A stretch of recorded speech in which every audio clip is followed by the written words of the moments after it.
And okay, so I'm going to go through all the information and then once we'll have it Q&A at the end.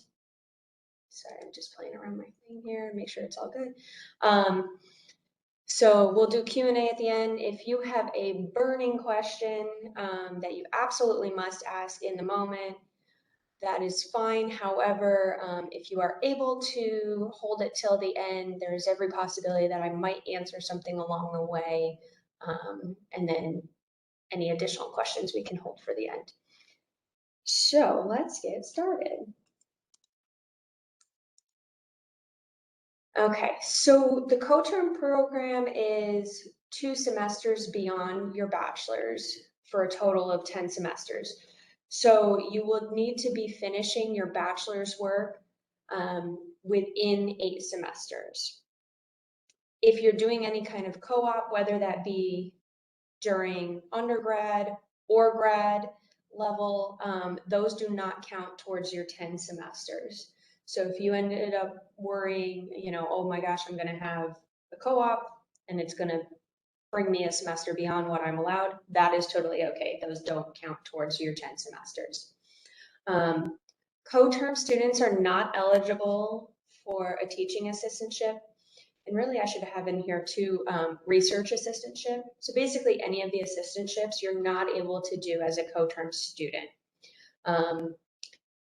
The reason behind that is that's a paid position and any of your funding from the co-term would not be eligible if you were to do an assistantship. So it's kind of one or the other. Either you do the co-term with the funding that gets carried over from your bachelor's, or you do an assistantship. If for some reason you got into the co-term and then were offered an assistantship, what we would have you do is switch out into the regular master's so that you would get the funding for the assistantship that you've been offered. Not very often that happens, but it has occasionally happened. Once you've completed and graduated from the bachelor's, your status will officially change in the system to graduate, and not before then, even if you are taking some graduate courses along with the last of your bachelor's work.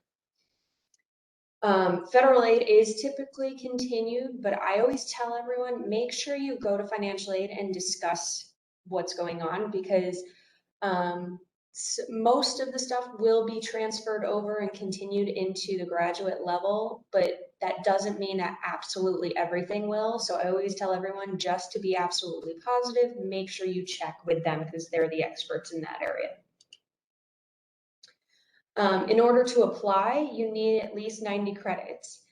This doesn't have to be just everything that you've completed. If you bring in AP work, transfer credits, or you can even count the courses that you currently have in progress. As long as all of that equals to 90 credits, then you can apply. If you are before your senior year, most students don't apply at that point, but you can if you wanted to. I'll mention it later, but we are accepting the second semester seniors still this semester. I don't think that'll continue beyond this year. It's kind of only been a thing throughout COVID, and I think with things opening up a bit more, we probably won't continue that later. Minimum GPA of 3.0 at the university level. For the department level, we prefer a 3.5. That does not mean that if you don't have a 3.5 that we're automatically going to say no to your application. If you have less than a 3.5 but are above the 3.0, we will certainly still look at your application. Your chances of getting in might be a little bit less, but again, we're going to look at your application holistically. So let's say, a couple of the Haas courses really messed you up, and that's where you lost, you lowered on your GPA. no worries.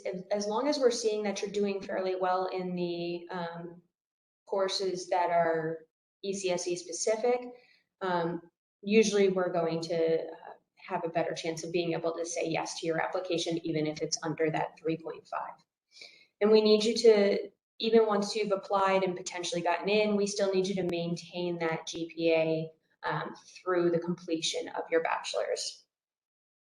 If you are accepted into the program, you will need to attend the OGE New Student Orientation, as well as our department orientations. And even if, let's say you're applying now to get in for the fall, but you wouldn't actually start your graduate work until the spring, you still will do those orientations in the beginning of the fall semester or right before the beginning of the fall semester, depending on when they're held.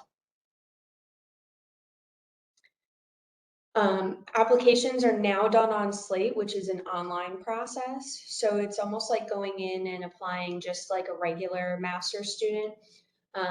We need your degree works report, your 4th and 5th year planner, which includes the completion of your undergraduate program as well as the graduate level. Personal statement, all of those things will go into the application online. Your plan of study, you can put it in online, but really it should come direct to me so that I can verify it. And it should match, and you'll hear me say this a few times throughout the presentation, but your plan of study needs to match your 4th and 5th year planner. Your 2 reference letters, there's a few different ways that you can go about that. None of the reference letters should come through you. Your reference letters should come direct from your recommenders to your application.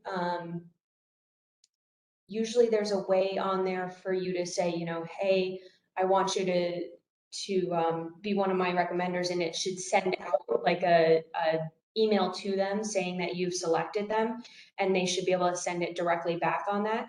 If there's any issues with that, you can have them send it directly to the email I have on here, which is gradops@rpi.edu. That goes direct to grad admissions, and they will upload it. If for any reason neither of those options work, you can have your recommenders send the letters directly to me, and I will work with graduate admissions to get them onto your application.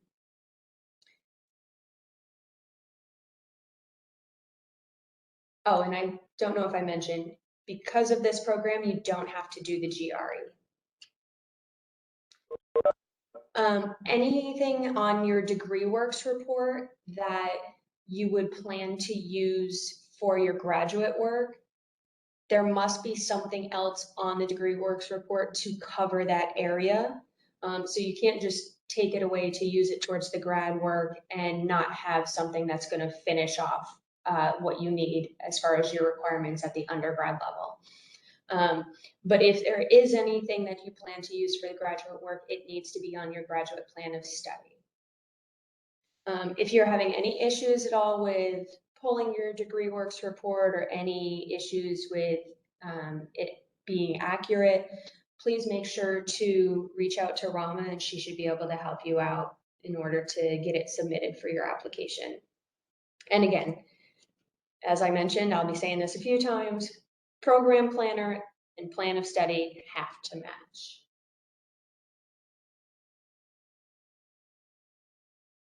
And Rama just put in her email in the chat for you if you do need to reach out to her about any degree works issues. If you have a semester, some students will do their final semester combined of undergrad and graduate work. If you are one of those students that ends up doing the combination, do not take any more than 16 credits. We don't want you to be overloaded and end up having too much. And absolutely all courses to satisfy the end of your bachelor's and all of your master's need to be on the 4th and 5th year planner. I'm going to show a couple of sample planners, but before I go on to that, I want to give some information on the plan of study, and then that way I can show you planners and plans of study that match up with each other. So for the plan of study, you have to have exactly 30 credits. Sometimes this gets a little funky, so we have to make some readjustments. And the way we do this, a lot of times the math courses end up being 4 credits, or maybe you take, another course perhaps as an elective in a different area, and that ends up being 4 credits.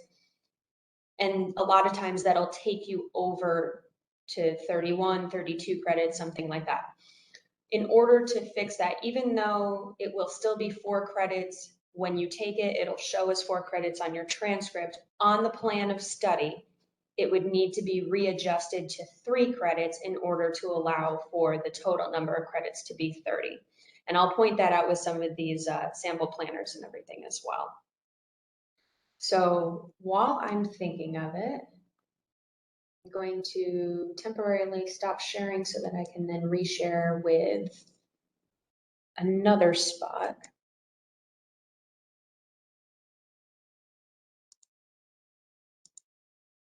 Okay. Let me know if you can see this planner right now. A thumbs up or unmute and just say yes. Yeah, we can see that. Perfect, thank you. Okay, so this is one of the ways in which your planner could be set up. I point this out because in this situation, we have a student who ends up doing their final semester of undergrad with a single graduate level course so that they can kind of lower their the credits that they have to take in the rest of their graduate level. And then the final 2 semesters are just the grad courses. So as far as a plan of study, this is what their plan of study looks like. So they've got that single course from that final semester where they were also an undergrad, and then their fall and spring to finish it out. And you'll notice here, the math course they put in shows us 3 credits. If I go back, you'll see on the planner, they put it as what it actually is, which is 4 credits. And then I like to show a few samples so you can see the different ways in which people kind of put together their plans. So this student, in their final 2 semesters of undergrad, threw in a couple of grad courses before then completing in their final year.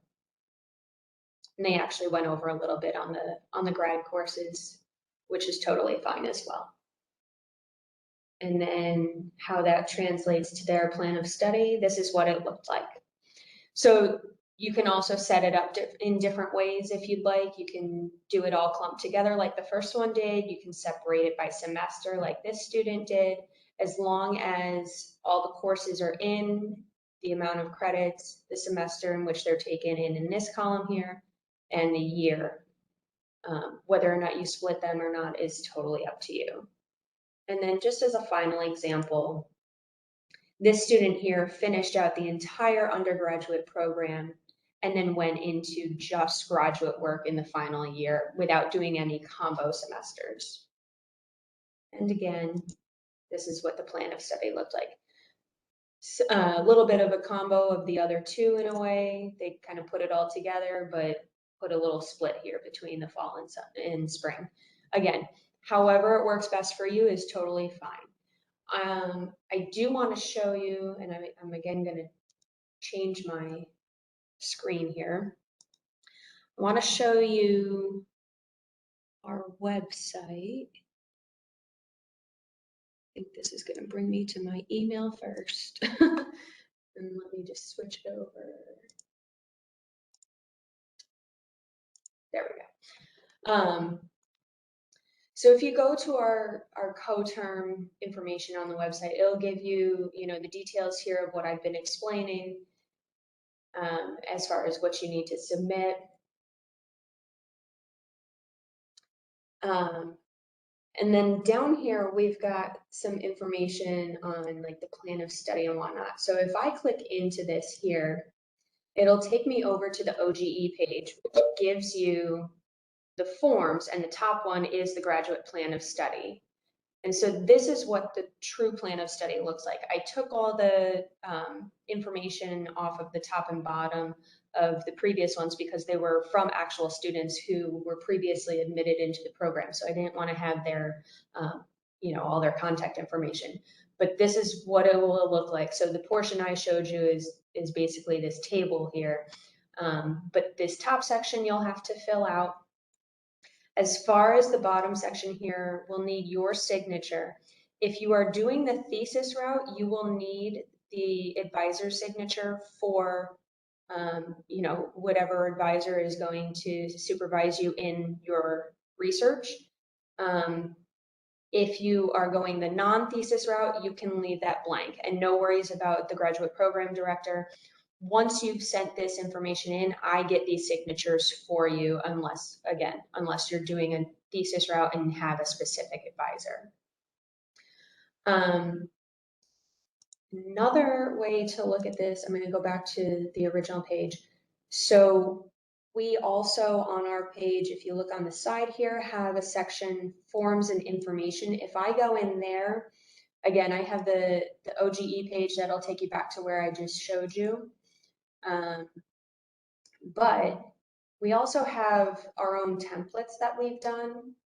And so if you go under plan of study templates into the masters, we kind of give you a little way of putting it together already so that it kind of helps you see the different things that you need to make sure to take care of.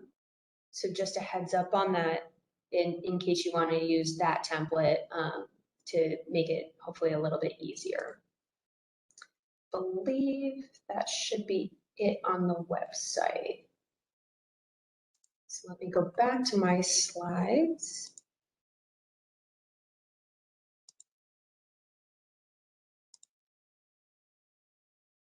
Okay.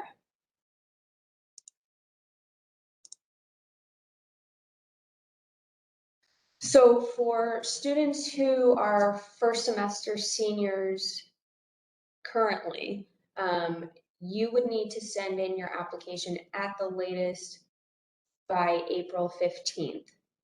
If you won't be a first semester senior until the fall, you can hold off until November 1st if you would like. Any student that's graduating with their bachelor's the semester after summer arch, you would need to have it in by July 15th. I usually tell students send it in before you go away for summer arch. If you would be in this particular situation of graduating right after you return, that way you just don't have to worry about it while you're away. And again, I mentioned earlier, second semester seniors, we are continuing this for this semester only. At least as far as I know. But if you are a second semester senior currently, your deadline is March 18th.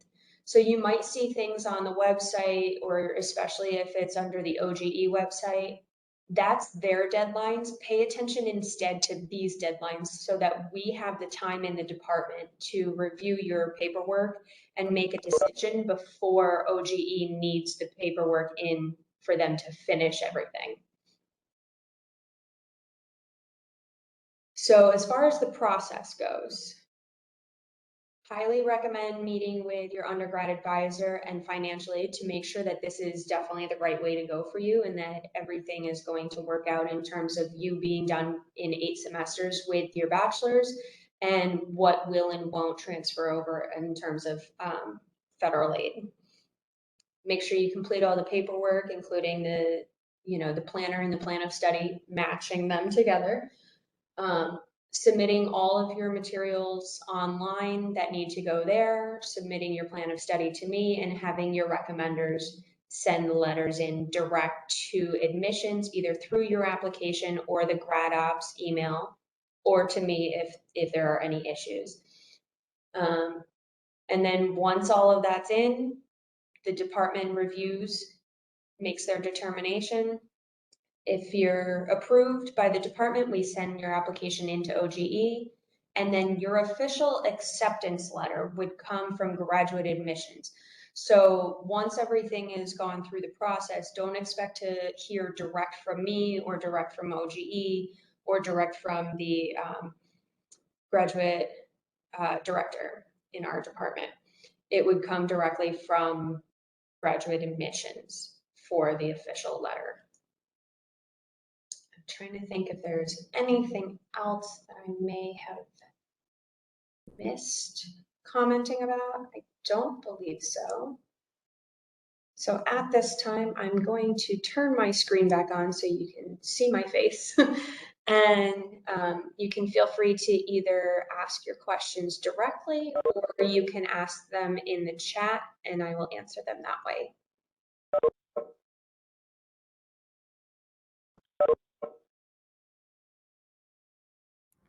Hi, this might be a dumb question, and I missed some of the earlier stuff. But if I apply for a co-term and get accepted, am I allowed to drop out and maintain my bachelor's? Absolutely. And actually, that's a good question, and it wasn't asked previously or mentioned. So if you are working on your bachelor's and decide to apply to co-term, get accepted, and then decide, you know what, I don't really feel like getting the master's, or maybe you manage to get a job offer and decide you want to go that route after graduation instead, it will do absolutely nothing to your bachelor's. You will be totally fine to complete that. And what we would do is if you've already been accepted into the co-term, once you've made that decision that you no longer want to be in it, there's a very simple process. It's just a single form to withdraw from the co-term specifically. Okay, thank you. You're welcome. I believe we have a question in the chat. Is there a minimum graduate GPA we need to maintain throughout the co-term? Yes, so this is actually a university-wide requirement. You would need to maintain a 3.0 through the entire graduate program. Technically speaking, if you had a little bit of struggle in the first of your two graduate level semesters, as long as you brought it back up to a 3.0, by the time you graduate, you would be fine. But I would say definitely maintain it through the entire time because it'll make it so much easier to not have to worry about trying to pick it back up in that second semester, because you do need a 3.0 in order to get the degree. Does undergraduate GPA count towards graduate GPA, or is it separate? So it is separate. Basically, you're starting from scratch. So once you start the graduate level, it's starting from zero.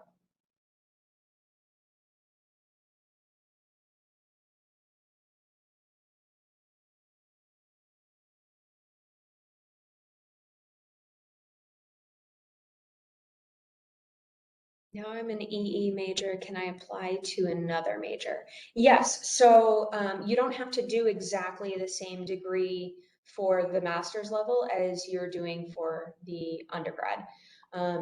We have students who, you know, maybe they start out EE and they decide to go into, you know, computer and systems engineering instead. Sometimes we have students who start out in Maine or physics and end up coming into our program for the graduate level. And then we also have students that are sometimes in our program as an undergrad and decide to go into, you know, like mechanics or you know, one of the other areas in engineering outside of our department as their grad level. So you can kind of do a mix and match. If you are with us though, and you decide you want to go into a degree that's in another department, so not part of ECSE, then you're going to have to apply co-term to that department directly. I also just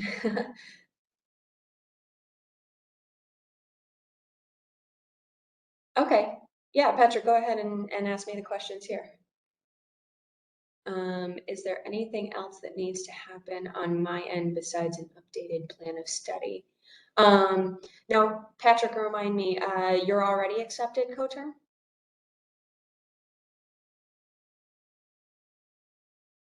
Yes, okay.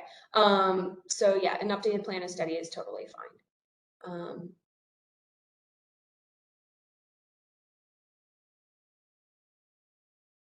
And you got regarding your registration time. Okay.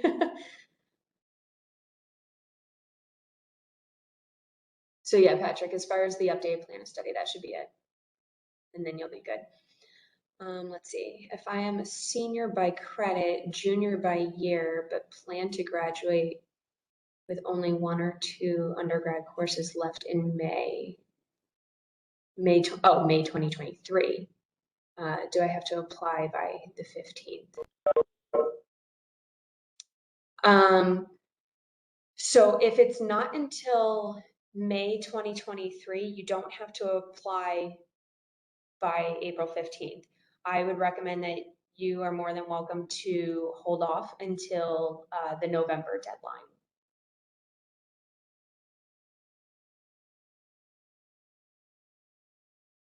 But you're always welcome if you did want to apply earlier.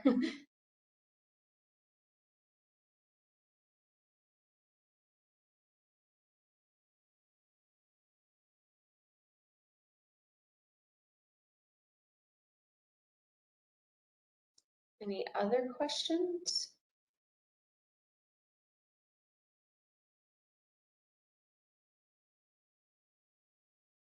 Okay. Well, I guess that would be the end of our session then. Before you all leave, I'm going to put my email in here. That way, if you do think of anything after the fact, you can feel free to reach out to me. Rama put her email in earlier in the chat. If you have any issues with the degree works report. Otherwise, I think we are all set. Thank you for joining. I had actually one quick question, if you don't mind. Yeah, absolutely. I may have missed this earlier. I did join a little bit late. In terms of the program differences between EE and CSE, is there, I guess, is there like a place that sort of specifies it, or like in terms of the courses we would need to take? No, I mean, the nice thing about the program is that no matter which one you do, it's kind of up to you how you want to put together your classwork. So there isn't really anything, especially as of yet, that specifies one versus the other. So it's kind of just a matter of claiming which one you believe matches what you are planning to do in terms of the coursework you're planning to take. I hope that helped Okay. answer. So We're like, considering. so it's really like I could decide what I want on the degree in that sense, but sort of organize the courses. Am I understanding that right? Like it's sort of independent on how I organize the courses, and then just Yes, apply to EE or CSE. correct. Yes. Do you know if there's a currently preferred one that more that looks? But my undergrad is in both EE and CSE. I just don't know which one to sort of put as the grad. I mean, I don't know of there being anything specific that I've heard of in terms of, like industries wanting one over the other. I think it really kind of comes down more to the coursework that you've taken, your knowledge on certain areas, and it matching with what they're looking for a job position. I will say, and I don't want to sway you one way or the other necessarily, but I will say that at least as far as kind of like general applicants, so not necessarily specific to coterm, but general applicants, both for master's and PhD, we tend to get more EE. So I don't know if that maybe helps you in deciding, but really either one I think would be totally fine. Okay, thank you. You're welcome.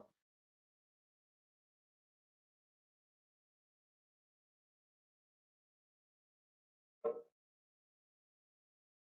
right, looks like we are done. Yeah, ready to rock?